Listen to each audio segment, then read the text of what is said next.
নমস্কার বন্ধুরা, আর একটি নতুন ভিডিওতে আপনাদের সবাইকে স্বাগত। আবারও আজকে একটি পিঠের রেসিপি নিয়ে আপনাদের সামনে চলে এসেছি। এই শীতের সময় তো আমরা প্রায়শই পিঠে খেয়ে থাকি, তবে সেই সমস্ত পিঠের মধ্যে একটি অন্যতম পিঠে হচ্ছে পাটিসাপটা। এটি অনেকেই খেতে ভালোবাসেন। তো বন্ধুরা চলুন তাহলে আর বেশি দেরি না করে শুরু করা যাক আজকের এই ভিডিওটি।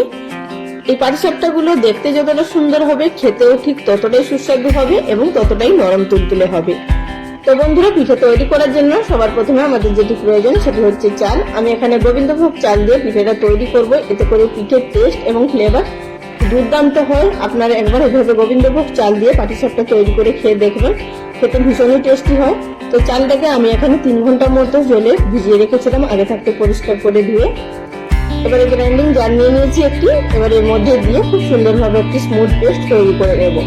তো সামান্য পরিমাণ জল দিয়ে এটির একটি পেস্ট তৈরি করে নিচ্ছি। আমি এটিকে দুবারে বেটে নিচ্ছি। তো বন্ধুরা, আমার এখানে একবার বেটে নেওয়া হয়ে গেছে, আর একই রকম পদ্ধতিতে আরো একবার বেটে নেব। তো সমস্ত চালটা বেটে নেওয়া হয়ে গেছে। এবার এর মধ্যে দিয়ে দিচ্ছি 4 টেবিল চামচ পরিমাণ মতো ময়দা, আর দিয়ে দেবো এর মধ্যে স্বাদ মতো নুন। নুনটা অবশ্যই ব্যবহার করবেন। আর দিচ্ছি এর মধ্যে 50 গ্রাম পরিমাণ খেজুরের গুড়। আপনারা চাইলে আপনাদের টেস্ট অনুযায়ী কিন্তু এখানে গুড়টা ব্যবহার করতে পারেন বা চিনিও ব্যবহার করতে পারেন, তবে কিন্তু এই শীতের সময় গুড় দিয়েই করলে বেশি ভালো লাগে। আর বন্ধুরা, আপনারা যদি চান এখানে কিন্তু সুজি 2 চামচ মিশিয়ে দিতে পারেন, তবে আমি আর এর মধ্যে সুজি ব্যবহার করছি না। এবার এই সমস্ত উপকরণে খুব সুন্দরভাবে মিশিয়ে নিতে হবে আমাদের।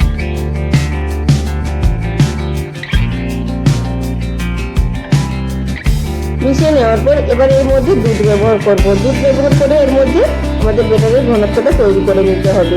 আপনারা চাইলে কিন্তু জলে ব্যবহার করতে পারেন, তবে দুধ দিয়ে কিন্তু ব্যাটারটা তৈরি করলে খেতে খুব ভালো টেস্ট হয়।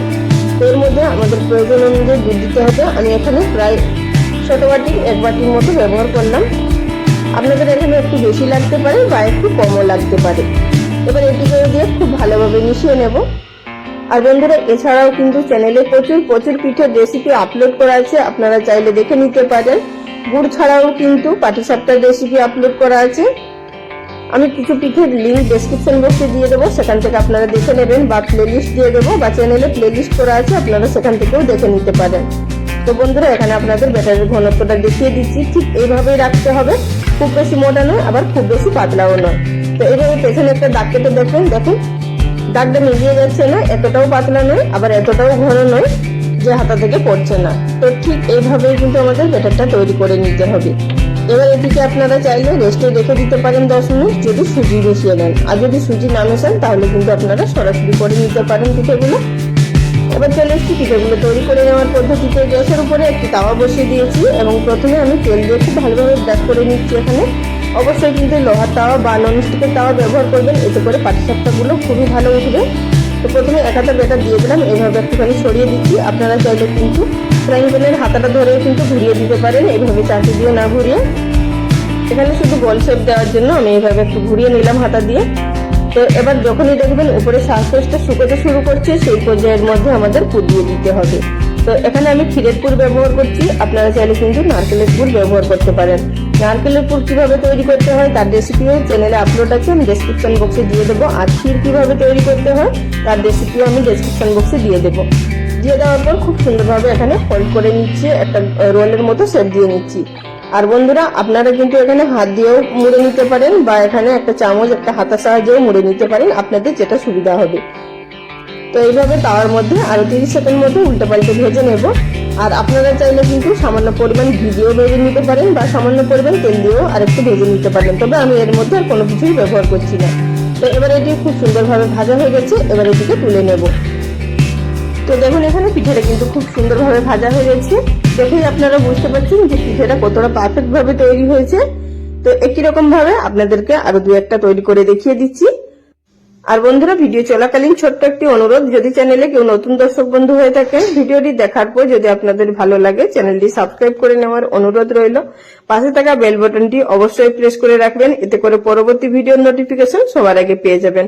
আর যারা ফেসবুক পেজ থেকে দেখছেন তাদের কাছে রিকোয়েস্ট রইল পেজটি ফলো করে নেওয়ার জন্য। আর যারা অলরেডি কাজটা করে ফেলেছেন তাদেরকে অসংখ্য ধন্যবাদ। তো বন্ধুরা দেখুন, এখানে একই রকম ভাবে আপনাদেরকে আরো একটি তৈরি করে দেখিয়ে দিলাম। তো একই রকম ভাবে সবগুলো পিঠে তৈরি করে নেওয়ার পর এবার একটি সার্ভিং প্লেটের মধ্যে সার্ভ করে নিয়েছি।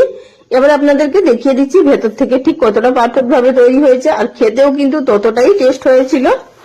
তো বন্ধুরা, শীত থাকতে থাকতে বাড়িতে অবশ্যই একবার ট্রাই করে দেখুন, আশা করছি আপনাদের সকলেরই ভালো লাগবে। আর এই সময় তো বাজারে খেজুরের গুড় অনায়াসে পাওয়াও যাচ্ছে। আর যদি রেসিপি ভালো লেগে থাকে অবশ্যই লাইক কমেন্ট করে জানাবেন।